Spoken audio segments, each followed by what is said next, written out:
Quark has a problem customer. Somebody's been using their holosuite for longer than they've paid and refuses to leave until they're fully satisfied.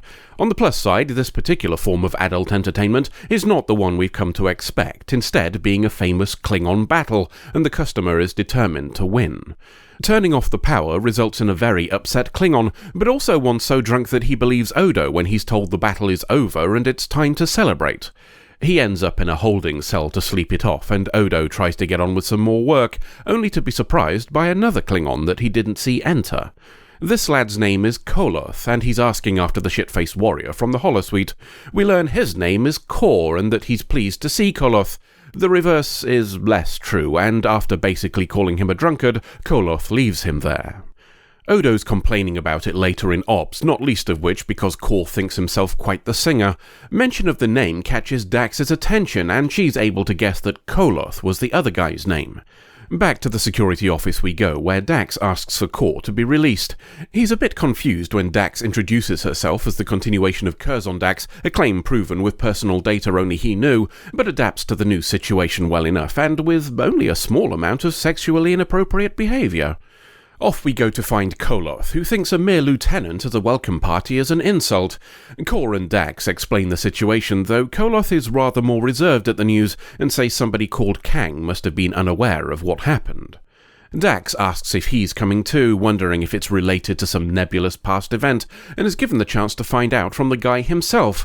Kang arrives and tells them all that, after years of searching, he's finally tracked down the Nemesis. Now, it's a while since I've done a tangent in a video, but this one matters, so we're going to break the flow for it. I've used the term the Nemesis here because the name given in the show is the albino. Stigma against people with albinism, the generally preferred term, is so prevalent in media that it's become a literal trope that anybody with albinism is to be othered and represented negatively. It's the same shit that got thrown at the queer community for decades with film rules set out by William Hayes, a man whose single redeeming feature is that he eventually died. I'm not going to engage in it because I think it's disingenuous to suggest existing problematic media gives you a pass on continuing that problematic behaviour in the name of accuracy. For that reason, we'll be calling him the Nemesis during the rest of the video. We're in Dax's quarters and hosting the trio. Kang's on the fence about her, but doesn't argue when she declares herself to still be godfather to his son and bound by the same blood oath. Koloth's being an arse about the whole thing, but Kor's already accepted it and moved on. He's far more interested in Kang's news. Kang speaks of finding a wife of the Nemesis, of caring for her and telling her about their sons, something unpleasant presumably having happened to them as a result of the Nemesis. She was too afraid to say anything while alive, but provided the location of the Nemesis in a message after her death. He confirmed it with some merchants who supplied the place, along with there being a mere 40 guards. He also implies he murderized the merchants to make sure they didn't warn him, the Nemesis having evaded vengeance previously. Kang seems to have come round to the idea of Jadzia Dax as they're having a walk and a chat. We learn that Curzon was a negotiator between the Federation and the Klingon Empire back when the two were having a bit of a ding-dong, and he was the first to earn Kang's respect, hence the Godfather business. But that was Curzon, not Jadzia. Dax argues against the idea, saying a blood oath is unbreakable, but Kang doesn't want to hear it. As far as he's concerned, she owes him nothing. Dax isn't sure how to proceed. That's what she's trying to work through when she asks Kira how she feels about all the people she killed. Bit tactless for someone with multiple lifetimes of experience, especially when at least one of those was a diplomat, but let's ignore that for now. It gives us the chance for a bit more backstory, though, as she explains why she's asking. The Nemesis was the leader of a group raiding Klingon colonies. He was stopped when ships captained by Kang, Kor and Koloth turned up, but the Nemesis managed to escape, vowing revenge. 3 murderized kids later, one being Dax's godson, and we have ourselves a decades-long quest for vengeance. Kira's on the same page as Kang and says the oath died with Curzon, but that's a difficult argument to accept when you still have memories of the funeral. Looks like that's enough to make her decide. An attempt to get Kor to speak to the others doesn't go quite as planned, and he ends up demoralized at what he's become, so she'll do it herself. Koloth's training in a holosuite and isn't willing to listen. That's nothing a little fight won't solve, so she summons up a bat'leth and has a go.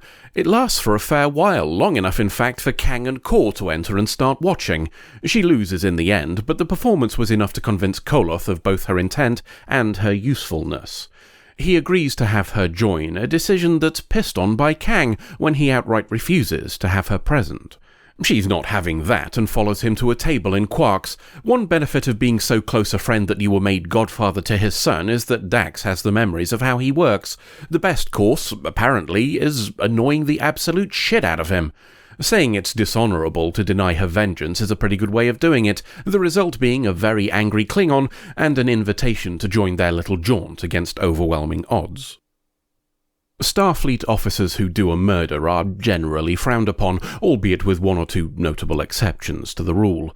Sisko feels the same way and is here to give Dax a proper talking to about this whole tear out the heart of the Nemesis thing.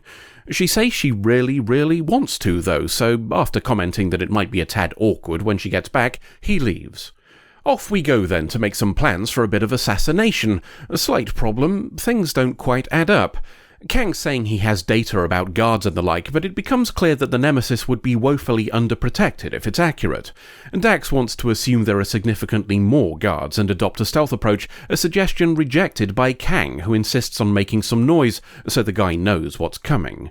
The others don't care much either way and go off to prepare, leaving Dax to talk to Kang alone. She can see this is all arse backwards and presses the matter, causing him to reveal the truth. The Nemesis knows they're coming. He's as sick of this whole thing as they are and offered a winner-takes-all punch-up involving 40 of his guards versus them. That's why Kang didn't want Dax to come, because they're probably not making it out alive. That was before they had Jadzia Dax with them, though, as she's Starfleet and can do a science that'll make all shooting impossible. 40 is still a lot of guards, but bringing a knife to a gunfight is a whole different proposition if the guns don't work. Kang was resigned to not getting out of this, but maybe the idea of putting one over on the Nemesis appeals to him, and he agrees. Down to the planet we go for more planning. The honourable combat Kang was promised didn't mention the landmine that's been placed where the fight was organised. On the plus side, that means it's now fair game to do whatever we want, because bollocks to this guy. Koloth goes off to grab someone and make sure the Nemesis is inside, while the others make more plans. The main attack will kaboom the generator while Dax causes a diversion at the armory and catches up with them. With a bit of luck, that'll split up a fair portion of the guards. Koloth pops back to confirm the Nemesis is present, though with plans to move to a secured room when shit kicks off. That just means we won't have to look for the bugger, so it's a bonus, and off we all go to prepare. While the lads get up to some slashing and chopping, Dax prefers a less permanent solution to her problems. She's up first, and the armory does a nice big kaboom, the aftermath of which is watched by the Nemesis himself. Her job done, Dax legs it to the others, while guards don't shoot at her because of the science Whibley. The Nemesis is inside and shouting orders to protect the power supply and ignore the explosion, assuming it to be a diversion. He has just enough time to be told the guards can't fire and order them to check for a cloaked ship before the power dies. That sounds like a good time to bring all the guards inside, an idea somewhat hampered by the lack of power to call them. It's too late anyway as the front door detonates and we all start having a stabby dance. Koloth is the first to get hit, so Kor goes over to check on him before resuming the fight. He needn't have bothered, as he shortly becomes the second casualty, limping back over to Koloth in time to watch him do it dead.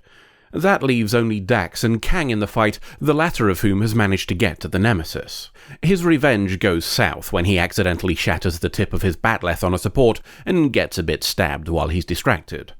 The death blow doesn't come, Dax knocking the weapon away before the Nemesis can finish him. This leaves her in the unfortunate position of being the only one left standing, and the Nemesis, after being told who she was before this host, doesn't think she's got it in her to kill him. The bad news for him is that she doesn't need to, Kang doing the job instead now his back is turned. Kang lives just long enough to be told that Koloth is dead before carking it himself, leaving just Dax and a wounded Kor, who makes things infinitely worse by starting to sing. We're back on the station and Dax is reporting for work. Nobody wants to discuss the matter, perhaps having adopted the British stiff upper lip approach, so we'll leave everybody to bottle up their feelings and act slightly awkwardly towards each other until the next adventure. Right then, another Dax episode, and again we're left with a couple of questions to explore. The first is about how former hosts can bind future ones. It's all well and good saying Trill Society considers a new host free of obligation, but how does that affect anything involving non-Trill? We see how that works for a blood oath here and the complications it causes in the host, but it's not the first time this stuff has cropped up, is it? Jadzia was willing to keep quiet in the face of a death penalty for the indiscretions of Curzon back in the first season. Simply saying there's no connection doesn't make it so. Even removing the Trill themselves, there are still ways interactions with other species could cause problems. Remember Second Sight, the episode with a species that mates for life? How do you deal with a partner of a former host who still considers themselves to be bonded because the symbiont is alive? What about Trill crimes committed against a species that considers a term of life imprisonment literally? Go a step further, if they've done so because they consider a death sentence barbaric, it's possible they also consider not rehosting the symbiont to be just such a death sentence. How then would the organisation in charge of joining handle situations where they know the new host will be forced to accept conditions imposed by others? Trill questions again, and you're probably nowhere near as interested by it all as I am, so we'll put them aside and move on. The other question then is more general. Does an oath to uphold principles count only while you're officially representing the organisation to which you swore? You could argue that anything less would impede the liberty of the person in question, but I think it's reasonable that the RSPCA wouldn't want an employee who shoots lions for fun, regardless of whether that's legal in the country where they did it. So does Dax get to be part of an organisation that promotes the causes of diplomacy and peace, whilst also having the occasional vengeance sabbatical? Saying you'll represent the best of civilization doesn't gel particularly well with doing the odd stabbing on a weekend, regardless of how good your motivations are.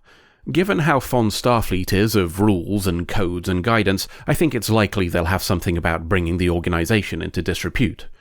There's a wrinkle in this logic, though.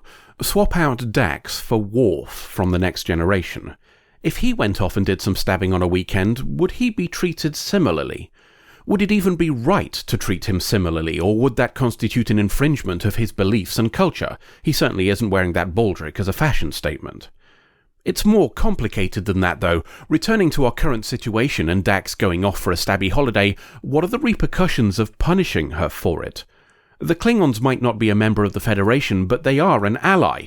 Punishing someone for bringing what the Klingons perceive to be justice to a literal child murderer probably wouldn't go down too well. In fact, there's a possibility that Sisko gave someone up the chain of command a call to ask how he should handle this, and was told to shut his damn mouth and pretend he didn't know anything for fear of political fallout. It certainly wouldn't be the first time Starfleet have bent a rule so far that they've made a pretzel. Lastly, I suppose we should mention that the Klingons in this episode were all reprisals from the original series. While that means precisely bugger all to me, as I've not watched them for a decade or two, it does prove one point. When handled with some thought and a willingness to embrace progress rather than used as an end in its own right, fan service does have the potential to be a positive thing. End of episode. The Quest to Find the Quest, Chapter 1. Identify Potential Quests. We're really doing this then? Yep. Christ on a penny farthing. All right, I suppose we've got nothing better to do. How do we find our options? Oh, I thought you might have ideas for that. Sigh, of course you did. Look, I'm the talent. You can't expect me to do scripts as well. Fine. We can either go on a grand tour of the station and ask people, Which you'll never do, because it'll be too many backgrounds. or we could set up an advert to bring quests to us, perhaps on a readily available screen near to where we are now. What a remarkable example of forethought, and definitely not an Andy coincidence. You know, he really doesn't deserve for these things to line up as well as they do. Yeah, but don't let the viewers know that or they'll stop paying him. They still think this shit is deliberate. Woof.